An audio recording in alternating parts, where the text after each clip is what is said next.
Hi friends, welcome back. I'm Christina, the manager at the Pacific Beach Library. Thank you for joining me for day 14 of our read along together of Wuthering Heights. We have just 4 more days of reading left, which in our normal world is a week, so that's wonderful. We're so close to the end. It's exciting. And I realized just now that I started brewing my fresh pot of tea. Hello, Helen, good to see you. But I forgot to drink my old tea, so let me just finish this really quickly. Hello.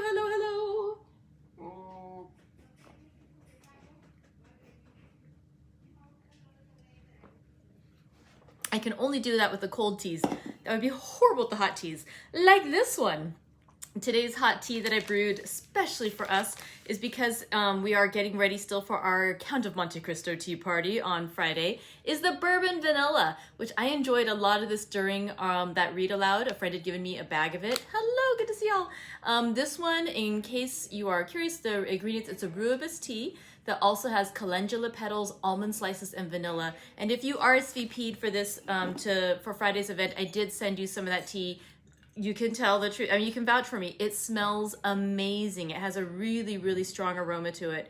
It's a really lovely tea. Let's go ahead. Yes, it's really strong. It's like, I mean, I don't know what makes it have that kind of bourbony smell, but we'll just say it's bourbon because it's thinking about the bourbon restoration period of France, which is when Count of Monte Cristo was set, which is why I consider it to be one of the appropriate teas for our Count of Monte Cristo tea, which will be on Friday at 10:30. If you haven't yet RSVP'd as going, you still can. I just don't have time to deliver the teas to you. But if you want to just come and not have the exact same tea, that's totally cool. I would still love to sit and enjoy tea with you. Yummy. Oh, that is so nice. It does have a really good vanilla flavor to it.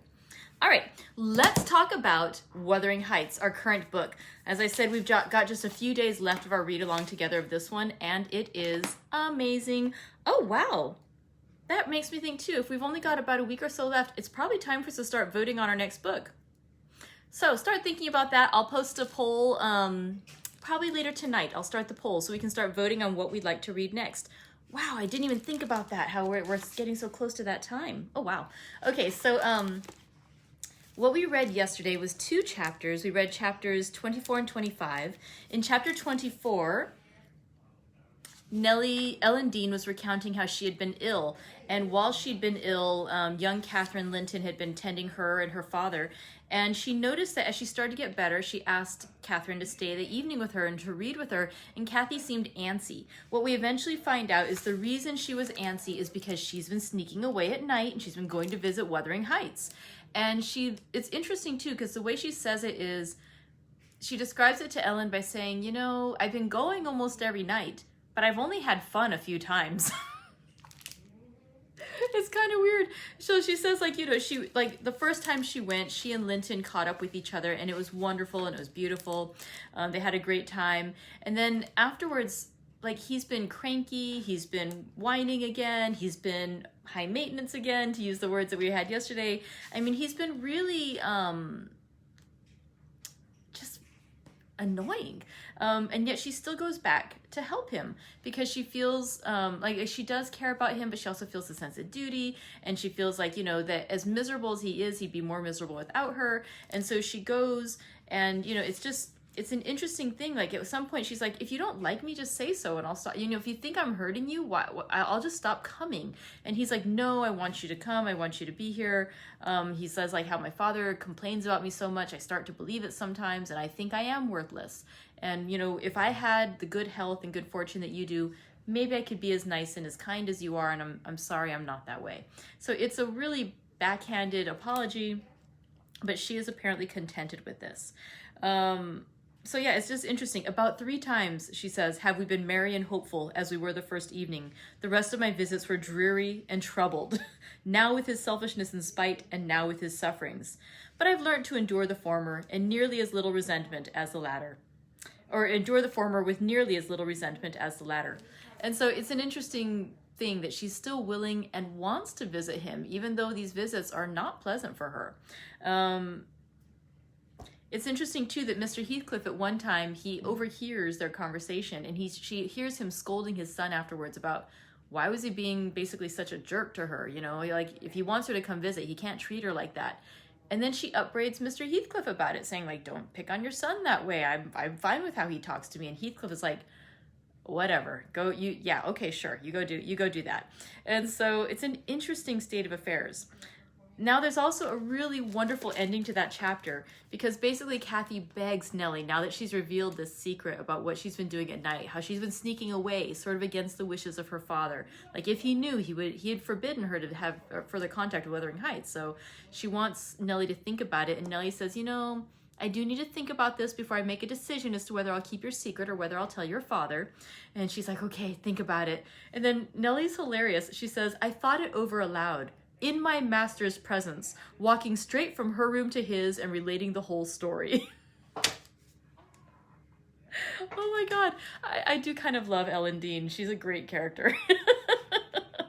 But yeah, so basically, Cathy learns of the betrayal in the morning. She weeps and she cries, and her father says, oh, no, you're not allowed to have any contact with those Wuthering Heights people. And then, so the next chapter continues. Cathy had basically tried to be obedient to what her father's wishes were, that she did not have further contact. She didn't write or visit to Wuthering Heights. Gradually, though, the relationship resumes, or starts to resume, because Edgar Linton is seriously in poor health. And he's worried that if he dies, his daughter will be left alone. He also knows that because he didn't have a male heir, his estate at Thrushcross Grange will go to his nearest male relative, Linton Heathcliff. And so if the two of them are married, then that would be the cleanest way of doing succession. However, he says, even though he knows that Linton Heathcliff is Heathcliff's son, and he hates Heathcliff, he would be willing to see his daughter marry Heathcliff if it meant that they could actually be happy together, and it would keep the estate together. However, he says, if Linton is unworthy, only a feeble tool to his father, I cannot abandon her to him. And hard though it be to crush her buoyant spirit, I must persevere in making her sad while I live and leaving her solitary when I die. So the father is looking out for her, but he's hoping that maybe Linton is worthy of marrying his daughter, and that it would also keep the estate together. And so he makes himself amenable sort of to this idea of perhaps them continuing a little bit of a relationship. The father also, we see his health weakening in that when Cathy turns 17, he doesn't have his usual visit to the churchyard where he would stay at the grave of her mother, the first Cathy. Instead, he's too ill, he can't go out. And so he writes finally to Linton. And he says that he wants to see him and he wants Linton to come out. And Linton's like, no, I can't come out there. Maybe you and Cathy could come meet me halfway. And we could sort of, we could explain pleasantries there. And this goes back and forth for a while, where Edgar's saying, well, why don't you come out here? And Linton writes back saying, well, why don't you meet me midway? He's like, because I know my father doesn't want me to go to Thrushcross Grange, and you don't want her to come over here to Wuthering Heights. Maybe we could meet somewhere out in the middle. And meanwhile, Cathy is also arguing on behalf of being allowed to see her cousin Linton again. So by the time June rolls around, the father, Edgar Linton, his health is still declining, and he gets more and more worried about his daughter being alone and also not having an heir. And so he didn't know, he had no idea that Linton's health was failing almost as fast as Edgar's. And so, because he was hoping that by uniting the two houses, it would, help her. But he doesn't, he says he had no idea the latter was failing almost as fast as himself. And Nellie also concludes by saying Heathcliff is sort of pushing this whole potential relationship between the two young people. And she says afterwards, she couldn't picture a father treating a dying child as tyrannically and wickedly as I afterwards learned Heathcliff had treated him. To compel this apparent eagerness, his efforts redoubling the more imminently, his avaricious and unfeeling plans were threatened with defeat by death. So she's letting us know there that Linton's health was failing so fast that Heathcliff was afraid there wouldn't be time to marry his son off to young Cathy Linton, because, if he died before it could happen, then all his plans were for naught. And so he needed to marry the two of them off to each other before Linton died. And so it's, the pressure is on. He needs to accomplish this thing before Linton dies, and also before Edgar can die. Everyone's dying in this area of Yorkshire. It sounds also too like there's a huge exaggeration, like why are all these people dying? They're so sickly. But think about it too, the experience of the Brontes themselves. There were, I believe it was 6 kids, and of them 4 only made it to adulthood. 2 of them died young from illness, and then within the span of a year or two, within the span of about a year or 2 years, Branford, Emily, and then Anne all died, and then Charlotte died just a little while after that too. So again, illness is a prevalent thing in this area, even with doctors sort of around. I mean, it's something that happened quite a bit in that time. The medical care wasn't as good, the hygiene wasn't as good, and so once they got sick, it was a very big problem. And especially if you were somewhat frail in your disposition, as the Linton family tends to be. But again, considering the experience of the Brontes, it's not quite so far-fetched that so many of these characters in this story are dying off of like lingering illnesses. I mean, again, Emily Brontë herself was dead almost exactly a year after the publication of Wuthering Heights from tuberculosis. So let's continue on that cheery note. Today we'll read 2 chapters, chapters 26 and 27 of Wuthering Heights by Emily Brontë. Chapter 26. Summer was already past its prime when Edgar reluctantly yielded his assent to their entreaties, and Catherine and I set out on their first ride to join her cousin. It was a close, sultry day, devoid of sunshine, and with the sky too dappled and hazy to threaten rain, and our place of meeting had been fixed at the guidestone by the crossroads. On arriving there, however, a little herd boy, dispatched as a messenger, told us that Maister Linton were just up this side the heights, and he'd be mitch obleeged to us to gang on a bit further. Then Master Linton has forgot the first injunction of his uncle, I observed. He bid us keep on the Grange land, and here we are, off at once. Well, we'll turn our horses' heads round when we reach him, answered my companion. Our excursion shall lie towards home. But when we reached him, and that was scarcely a quarter of a mile from his own door, we found he had no horse, and we were forced to dismount and leave ours to graze. He lay on the heath, awaiting our approach, and did not rise till we came within a few yards. Then he walked so feebly and looked so pale that I immediately exclaimed, Why, Master Heathcliff, you are not fit for enjoying a ramble this morning. How ill you do look! Catherine surveyed him with grief and astonishment, and changed the ejaculation of joy on her lips to one of alarm, and the congratulation on their long-postponed meeting to an anxious inquiry, whether he were worse than usual.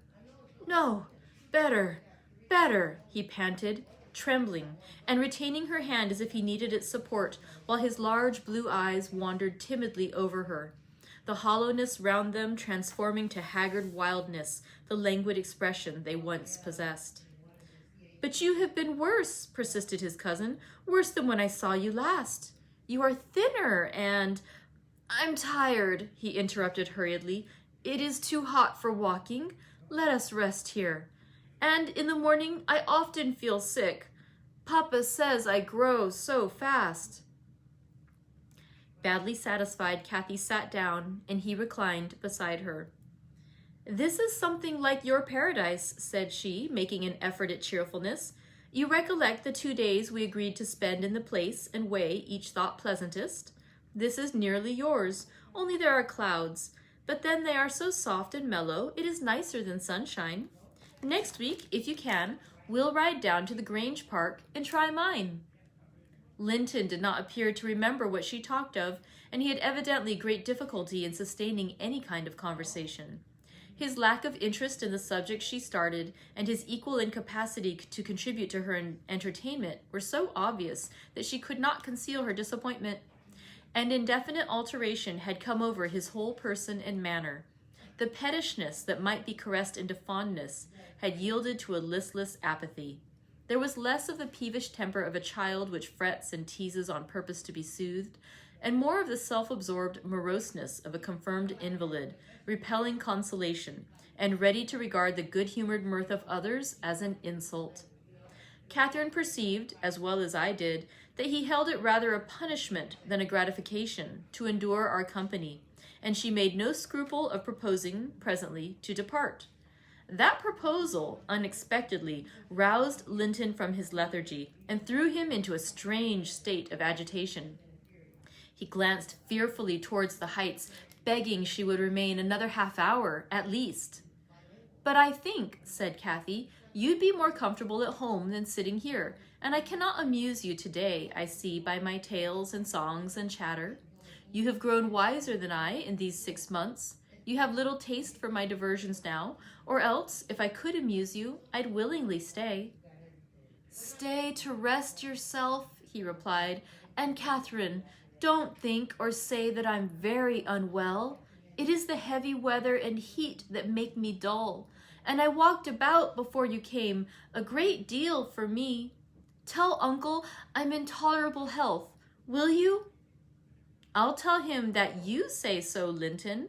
I couldn't affirm that you are," observed my young lady, wondering at his pertinacious assertion of what was evidently an untruth. "And be here again next Thursday," continued he, shunning her puzzled gaze, "and give him my thanks for permitting you to come. My best thanks, Catherine.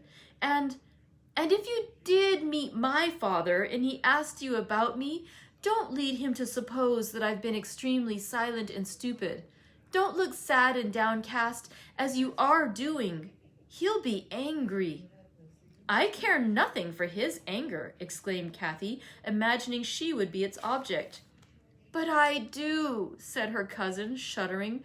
"Don't provoke him against me, Catherine, for he is very hard." "Is he severe to you, Master Heathcliff?" I inquired. "Has he grown weary of indulgence and passed from passive to active hatred?"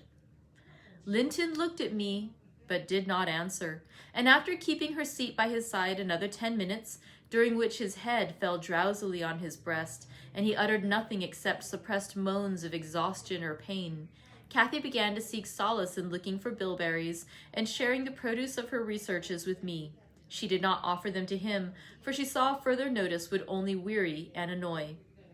"Is it half an hour now, Ellen?" she whispered in my ear at last. "I can't tell why we should stay. He's asleep, and Papa will be wanting us back." "Well, we must not leave him asleep," I answered. "Wait till he wakes, and be patient. You are mighty eager to set off, but your longing to see poor Linton has soon evaporated." "Why did he wish to see me?" returned Catherine. "In his crossest humors formerly, I liked him better than I do in his present curious mood. It's just as if it were a task he was compelled to perform. This interview, for fear his father should scold him. But I'm hardly going to come to give Mr. Heathcliff pleasure, whatever reason he may have for ordering Linton to undergo this penance. And though I'm glad he's better in health, I'm sorry he's so much less pleasant and so much less affectionate to me."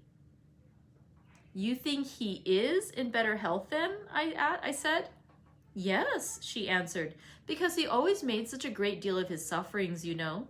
He is not tolerably well, as he told me to tell Papa, but he's better, very likely." "There you differ with me, Miss Cathy," I remarked. "I should conjecture him to be far worse." Linton here started from his slumber in bewildered terror and asked if anyone had called his name. "No," said Catherine, "unless in dreams. I cannot conceive how you managed to doze out of doors in the morning."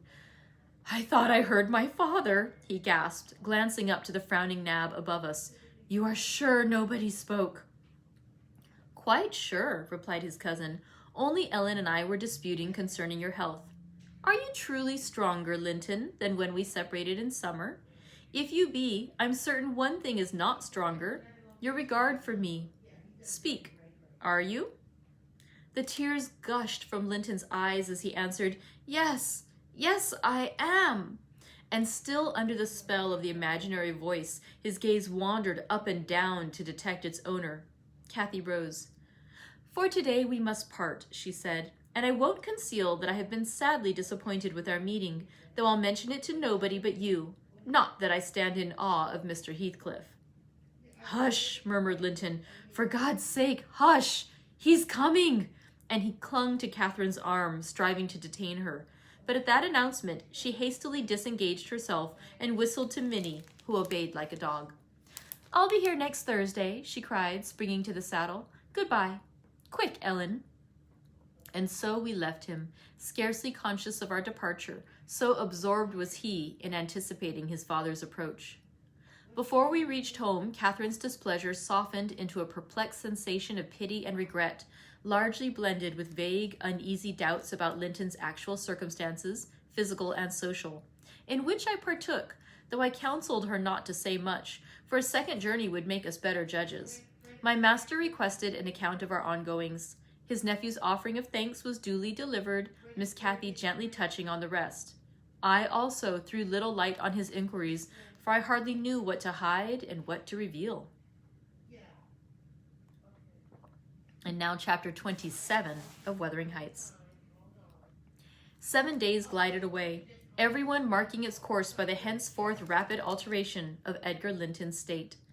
The havoc that months had previously wrought was now emulated by the inroads of hours. Catherine we would fain have deluded yet, but her own quick spirit refused to delude her.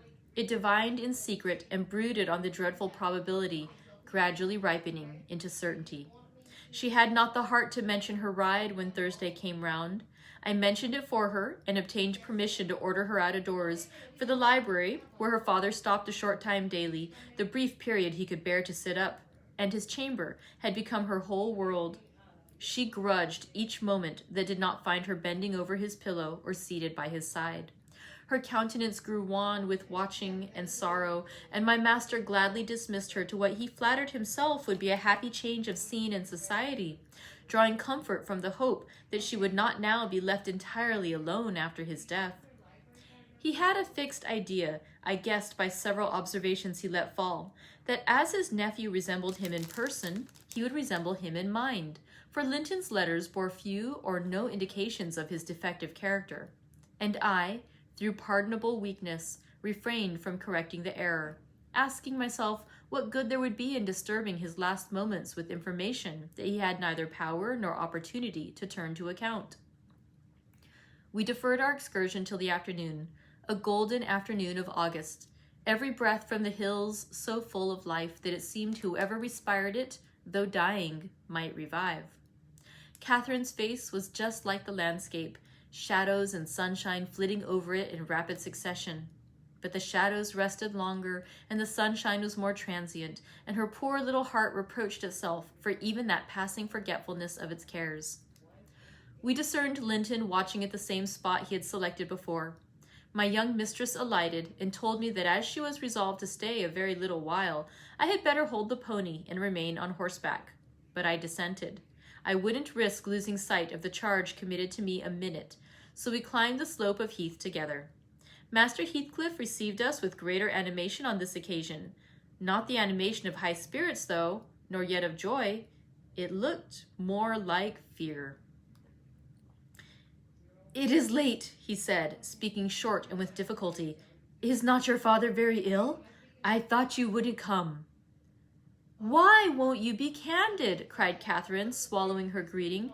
"Why cannot you say at once you don't want me? It is strange, Linton, that for the second time you have brought me here on purpose, apparently to distress us both, and for no reason besides." Linton shivered and glanced at her, half supplicating, half ashamed. But his cousin's patience was not sufficient to endure this enigmatical behavior. "My father is very ill," she said, "and why am I called from his bedside? Why didn't you send to absolve me from my promise when you wished I wouldn't keep it? Come, I desire an explanation. Playing and trifling are completely banished out of my mind, and I can't dance attendance on your affectations now." "My affectations?" he murmured. "What are they? For heaven's sake, Catherine, don't look so angry. Despise me as much as you please. I am a worthless, cowardly wretch. I can't be scorned enough. But I'm too mean for your anger. Hate my father, and spare me for contempt." "Nonsense!" cried Catherine in a passion. "Foolish, silly boy! And there, he trembles as if I were really going to touch him. You needn't bespeak contempt, Linton. Anybody will have it spontaneously at your service. Get off. I shall return home. It is folly dragging you from the hearthstone and pretending— What do we pretend? Let go my frock. if I pitied you for crying and looking so very frightened, you should spurn such pity. Ellen, tell him how disgraceful this conduct is. Rise and don't degrade yourself into an abject reptile. Don't! With streaming face and an expression of agony, Linton had thrown his nerveless frame along the ground. He seemed convulsed with exquisite terror. Oh, he sobbed, I cannot bear it. Catherine, I'm a traitor too, and I dare not tell you. But leave me, and I shall be killed. Dear Catherine, my life is in your hands, and you have said you loved me, and if you did, it wouldn't harm you. You'll not go then? Kind, sweet, good Catherine, and perhaps you will consent, and he'll let me die with you. My young lady, on witnessing his intense anguish, stooped to raise him. The old feeling of indulgent tenderness overcame her vexation, and she grew thoroughly moved and alarmed. Consent to what? She asked. To stay? Tell me the meaning of this strange talk, and I will. You contradict your own words and distract me. Be calm and frank, and confess at once all that weighs on your heart. You wouldn't injure me, Linton, would you? You wouldn't let any enemy hurt me if you could prevent it. I'll believe you are a coward for yourself, but not a cowardly betrayer of your best friend. But my father threatened me, gasped the boy, clasping his attenuated fingers, and I dread him. I dread him. I dare not tell. Oh well, said Catherine with scornful compassion. Keep your secret. I'm no coward. Save yourself. I'm not afraid. Her magnanimity provoked his tears. He wept wildly, kissing her supporting hands, and yet could not summon courage to speak out. I was cogitating on what the mystery might be, and determined Catherine should never suffer to benefit him or anyone else by my good will, when hearing a rustle among the ling, I looked up and saw Mr. Heathcliff almost close upon us, descending the heights. He didn't cast a glance toward my companions, though they were sufficiently near for Linton's sobs to be audible, but hailing me in the almost hearty tone he assumed to none besides, and the sincerity of which I couldn't avoid doubting, he said, It is something to see you so near to my house, Nellie. How are you at the Grange? Let us hear. The rumor goes, he added in a lower tone, that Edgar Linton is on his deathbed. Perhaps they exaggerate his illness? No, my master is dying, I replied. It is true enough. A sad thing it will be for all of us, but a blessing for him. How long will he last, do you think? He asked. I don't know, I said. Because, he continued, looking at the two young people, who were fixed under his eye, Linton appeared as if he could not venture to stir or raise his head, and Catherine could not move on his account. Because that lad yonder seems determined to beat me, and I'd thank his uncle to be quick and go before him. Hello! Has the whelp been playing that game long? I did give him some lessons about snivelling. Is he pretty lively with Miss Linton generally? Lively? No. He has shown the greatest distress, I answered. To see him, I should say, that instead of rambling with his sweetheart on the hills, he ought to be in bed under the hands of a doctor. He shall be, in a day or two, muttered Heathcliff. But first, get up, Linton, get up, he shouted. Don't grovel on the ground. There, up this moment. Linton had sunk prostrate again in another paroxysm of helpless fear, caused by his father's glance towards him, I suppose. There was nothing else to produce such humiliation. He made several efforts to obey, but his little strength was annihilated for the time, and he fell back again with a moan. Mr. Heathcliff advanced and lifted him to lean against a ridge of turf. Now, said he with curbed ferocity, I'm getting angry, and if you won't command that paltry spirit of yours, damn you, get up directly. I will, father, he panted. Only let me alone, or I shall faint. I've done as you wished, I'm sure. Catherine will tell you that I have been cheerful. Keep by me, Catherine. Give me your hand. Take mine, said his father. Stand on your feet. There now, she'll lend you her arm. That's right. Look at her. You would imagine I was the devil himself, Miss Linton, to excite such horror. Be so kind as to walk home with him, will you? He shudders if I touch him. Linton, dear, whispered Catherine, I can't go to Wuthering Heights. Papa has forbidden me. He'll not harm you. Why are you so afraid? I can never re-enter that house, he answered. I'm not to re-enter it without you. Stop, cried his father. We'll respect Catherine's filial scruples. Nellie, take him in, and I'll follow your advice concerning the doctor without delay. You'll do well, replied I, but I must remain with my mistress. To mind your son is not my business. You are very stiff, said Heathcliff. I know that, but you'll force me to pinch the baby and make it scream before it moves your charity. Come then, my hero. Are you willing to return, escorted by me? He approached once more and made as if he would seize the fragile being. But shrinking back, Linton clung to his cousin and implored her to accompany him with a frantic importunity that admitted no denial.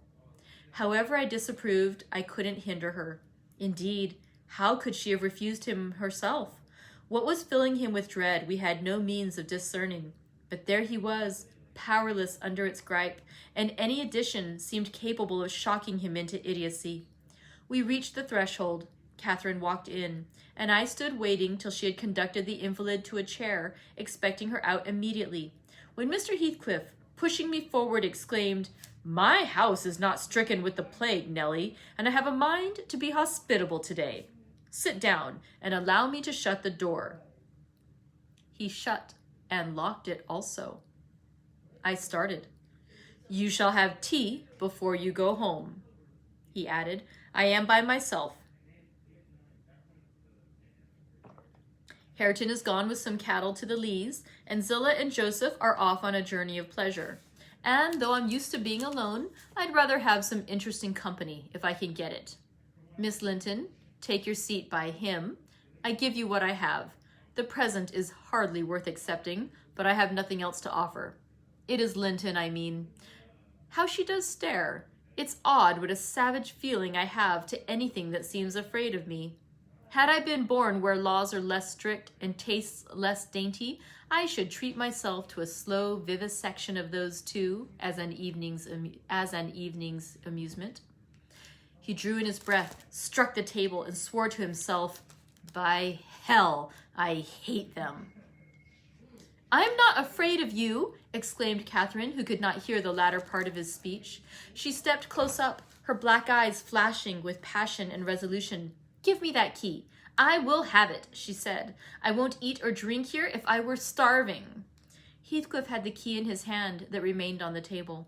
He looked up, seized with a sort of surprise at her boldness, or possibly reminded by her voice and glance of the person from whom she inherited it.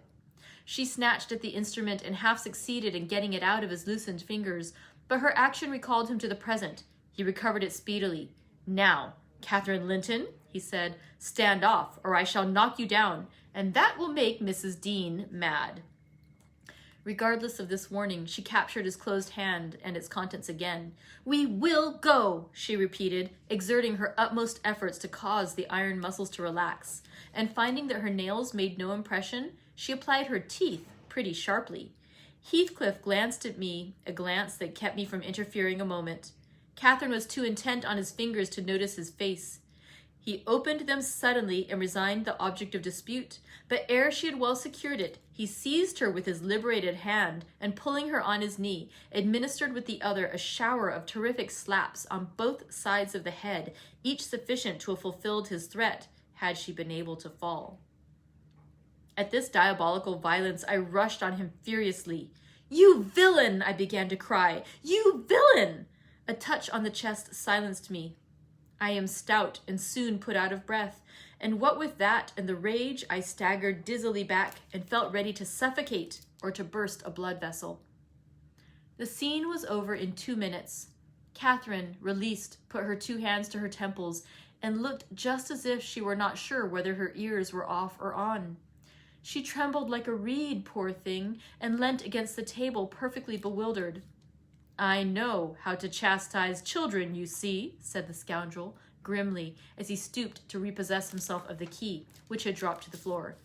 "Go to Linton now, as I told you, and cry at your ease. I shall be your father tomorrow, all the father you'll have in a few days, and you shall have plenty of that. You can bear plenty. You're no weakling. You shall have a daily taste if I catch such a devil of a temper in your eyes again." Cathy ran to me instead of Linton and knelt down and put her burning cheek on my lap, weeping aloud. Her cousin had shrunk into a corner of the settle, as quiet as a mouse, congratulating himself, I dare say, that the correction had lighted on another than him. Mr. Heathcliff, perceiving us all confounded, rose, and expeditiously made the tea himself. The cups and saucers were laid ready. He poured it out and handed me a cup. "Wash away your spleen," he said, "and help your own naughty pet and mine. It is not poisoned, though I prepared it. I'm going out to seek your horses." Our first thought on his departure was to force an exit somewhere. We tried the kitchen door, but that was fastened outside. We looked at the windows. They were too narrow for even Cathy's little figure.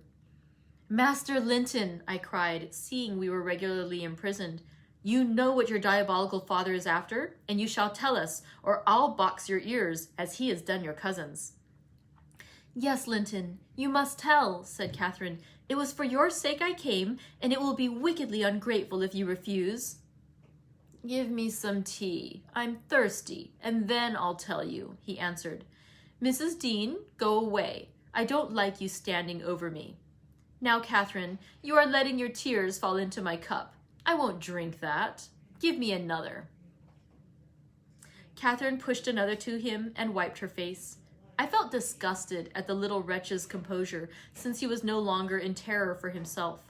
The anguish he had exhibited on the moor subsided as soon as ever he entered Wuthering Heights, so I guessed he had been menaced with an awful visitation of wrath if he failed in decoying us there, and, that accomplished, he had no further immediate fears.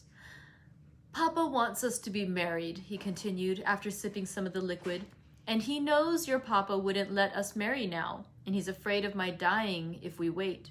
So we are to be married in the morning, and you are to stay here all night. And if you do as he wishes, you shall return home next day and take me with you." "Take you with her, pitiful changeling?" I exclaimed. "You marry? Why, the man is mad, or he thinks us fools every one. And do you imagine that beautiful young lady, that healthy, hearty girl, will tie herself to a perishing little monkey like you? Are you cherishing the notion that anybody, let alone Miss Catherine Linton, would have you for a husband? You want whipping for bringing us in here at all, with your dastardly, puling tricks. And don't look so silly now. I've a very good mind to shake you severely for your contemptible treachery and your imbecile conceit." I did give him a slight shaking, but it brought on the cough, and he took to his ordinary resource of moaning and weeping, and Catherine rebuked me. "Stay all night? No," she said, looking slowly round. "Ellen, I'll burn that door down, but I'll get out." And she would have commenced the execution of her threat directly, but Linton was up in alarm, for his dear self again. He clasped her in his two feeble arms, sobbing, "Won't you have me and save me? Not let me come to the Grange? Oh, darling Catherine, you mustn't go and leave me after all. You must obey my father. You must." "I must obey my own," she replied, "and relieve him from this cruel suspense. The whole night? What would he think? He'll be distressed already. I'll either break or burn a way out of the house. Be quiet. You're in no danger.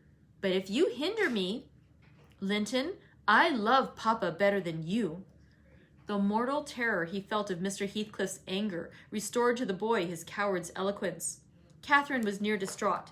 Still, she persisted that she must go home, and tried entreaty in her turn, persuading him to subdue his selfish agony. While they were thus occupied, our jailer re-entered.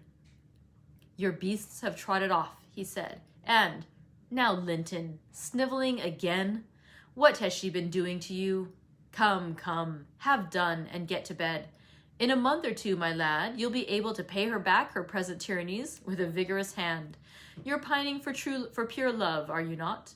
Nothing else in the world, and she shall have you. There, to bed. Zillah won't be here tonight. You must undress yourself. Hush, hold your noise. Once in your own room, I'll not come near you, you needn't fear. By chance, you've managed tolerably. I'll look to the rest. He spoke these words, holding the door open for his son to pass, and the latter achieved his exit exactly as a spaniel might, which suspected the person who attended on it of designing a spiteful squeeze. The lock was resecured. Heathcliff approached the fire, where my mistress and I stood silent. Catherine looked up and instinctively raised her hand to her cheek. His neighborhood revived a painful sensation. Anybody else would have been incapable of regarding the childish act with sternness, but he scowled on her and muttered, "Oh, you are not afraid of me? Your courage is well disguised. You seem damnably afraid." "I am afraid now," she replied, "because if I stay, Papa will be miserable, and how can I endure making him miserable when he... Mr. Heathcliff, let me go home. I promised to marry Linton. Papa would like me to, and I love him. And why should you wish to force me to do what I'll willingly do of myself?" "Let him dare to force you," I cried. "There's law in the land, thank God there is. Though we be in an out-of-the-way place, I'd inform if he were my own son, and it's felony without benefit of clergy." "Silence," said the ruffian. "To the devil with your clamor. I don't want you to speak. Miss Linton, I shall enjoy myself remarkably in thinking your father will be miserable. I shall not sleep for satisfaction. You could have hit on no surer way of fixing your residence under my roof for the next 24 hours than informing me that such an event would follow. As to your promise to marry Linton, I'll take care you shall keep it, for you shall not quit this place till it is fulfilled." "Send Ellen, then, to let Papa know I'm safe," exclaimed Catherine, weeping bitterly. "Or marry me now. Poor Papa! Ellen, he'll think we're lost. What shall we do?" "Not he. He'll think you are tired of waiting on him and run off for a little amusement," answered Heathcliff. "You cannot deny that you entered my house of your own accord in contempt of his injunctions to the contrary, and it is quite natural that you should desire amusement in your age, and that you should weary of nursing a sick man, and that man only your father. Catherine, his happiest days were over when your days began. He cursed you, I dare say, for coming into the world. I did, at least. And it would just do if he cursed you as he went out of it. I'd join him. I don't love you. How should I? Weep away. As far as I can see, it will be your chief diversion hereafter, unless Linton makes amends for other losses, and your provident parent appears to fancy he may. His letters of advice and consolation entertained me vastly. In his last, he recommended my jewel to be careful of his, and kind to her when he got her. Careful and kind. That's paternal. But Linton requires his whole stock of care and kindness for himself. Linton can play the little tyrant well. He'll undertake to torture any number of cats, if their teeth be drawn and their claws pared. You'll be able to tell his uncle fine tales of his kindness when you get home again, I assure you. You're right there, I said. Explain your son's character. Show his resemblance to yourself, and then, I hope, Miss Cathy will think twice before she takes the cockatrice. I don't much mind speaking of his amiable qualities now, he answered, because she must either accept him or remain a prisoner, and you along with her, till your master dies. I can detain you both quite concealed here. If you doubt, encourage her to retract her word, and you'll have an opportunity of judging. I'll not retract my word, said Catherine. I'll marry him within this hour, if I may go to Thrushcross Grange afterwards. Mr. Heathcliff, you're a cruel man, but you're not a fiend, and you won't, from mere malice, destroy irrevocably all my happiness. If Papa thought I had left him on purpose, and if he died before I returned, could I bear to live? I've given over crying, but I'm going to kneel here at your knee, and I'll not get up, and I'll not take my eyes from your face till you look back at me. No, don't turn away. Do look. You'll see nothing to provoke you. I don't hate you. I'm not angry that you struck me. Have you never loved anybody in all your life, Uncle? Never? Ah, you must look once. I'm so wretched. You can't help being sorry and pitying me. Keep your F's fingers off and move, or I'll kick you, cried Heathcliff, brutally repulsing her. I'd rather be hugged by a snake. How the devil can you dream of fawning on me? I detest you. He shrugged his shoulders, shook himself indeed as if his flesh crept with aversion, and thrust back his chair, while I got up and opened my mouth to commence a downright torrent of abuse. But I was rendered dumb in the middle of the first sentence by a threat that I should be shown into a room by myself, the very next syllable I uttered. It was growing dark. We heard a sound of voices at the garden gate. Our host hurried out instantly. He had his wits about him. We had not. There was a talk of 2 or 3 minutes, and he returned alone. I thought it had been your cousin Hareton, I observed to Catherine. I wish he would arrive. Who knows but he might take our part? It was 3 servants sent to seek you from the Grange, said Heathcliff, overhearing me. You should have opened a lattice and called out. But I could swear that chit is glad you didn't. She's glad to be obliged to stay, I'm certain. At learning the chance we had missed, we both gave vent to our grief without control, and he allowed us to wail on till 9 o'clock. Then he bade us go upstairs through the kitchen to Zilla's chamber, and I whispered my companion to obey. Perhaps we might contrive to get through the window there, or into a garret, or out by its skylight. The window, however, was narrow, like those below, and the garret trap was safe from our attempts, for we were fastened in as before. We neither of us lay down. Catherine took her station by the lattice and watched anxiously for morning, a deep sigh being the only answer I could obtain to my frequent entreaties that she would try to rest. I seated myself in a chair and rocked to and fro, passing harsh judgment on my many derelictions of duty, from which, it struck me then, all the misfortunes of all my employers sprang. It was not the case in reality, I am aware, but it was in my imagination that dismal night, and I thought Heathcliff himself less guilty than I. At 7 o'clock he came and inquired if Miss Linton had risen. She ran to the door immediately and answered, "Yes." "Here, then," he said, opening it and pulling her out. I rose to follow, but he turned the lock again. I demanded my release. "Be patient," he replied.